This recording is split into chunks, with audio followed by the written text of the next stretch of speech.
ایک اور بڑی سیاسی جماعت کے ہاتھ سے انتخابی نشان جانے کا خدشہ، الیکشن کمیشن نے فیصلہ محفوظ کر لیا۔ السلام علیکم ناظرین، میں ہوں شہاب خان اور آپ دیکھ رہے ہیں ایم پی نیوز۔ اہم خبر سے آپ کو آگاہ کرتے چلے کہ الیکشن کمیشن نے عوامی نیشنل پارٹی کے انٹرا پارٹی الیکشن کا فیصلہ محفوظ کر لیا۔ تفصیلات کے مطابق چیف الیکشن کمشنر سکندر سلطان راجہ کی سربراہی میں 5 رکنی بینچ نے سماعت کی۔ اے این پی کے سیکریٹری جنرل میاں افتخار پیش ہوئے۔ الیکشن کمیشن نے کہا کہ اے این پی کا آخری الیکشن مئی 2019 کو ہوا تھا۔ ان کی انٹرا پارٹی الیکشن کی میعاد 4 سال کی ہوتی ہے۔ الیکشن کمیشن نے کہا کہ مئی 2023 کو اے این پی کا الیکشن ہونا تھا۔ اے این پی نے 1 سال کی توسیع مانگی۔ اے این پی کی الیکشن کرانے کی میعاد 2024 کو ختم ہو رہی ہے۔ اے این پی آئین کے مطابق انٹرا پارٹی الیکشن میں 1 سال کی توسیع کر سکتے ہیں۔ وکیل اے این پی نے دلائل دیتے ہوئے کہا کہ ہمارے الیکشن گراس روٹ لیول سے اوپر تک ہوتے ہیں، گراؤنڈ لیول تک تنظیم مکمل ہے، عام انتخابات ہو رہے ہیں، اگر انٹرا پارٹی الیکشن کرائیں گے تو معاملہ الجھ جائے گا۔ بہت شکریہ۔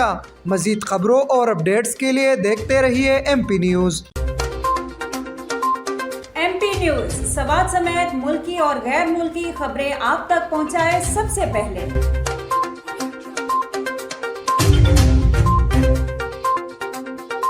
دن بھر کی تازہ ترین خبریں ہوں یا عوامی مسائل ہوں، ایم پی نیوز کی سکرین پر سب سے پہلے۔ سیاسی میدان ہو یا ہو کھیل کا میدان، ہم پہنچائیں گے سب سے پہلے خبر ایم پی نیوز پر۔ اب آپ کی آواز بنے گا ایم پی نیوز سب سے پہلے، تو ابھی فیس بک پر اور یوٹیوب پر سبسکرائب کیجیے ایم پی نیوز کو۔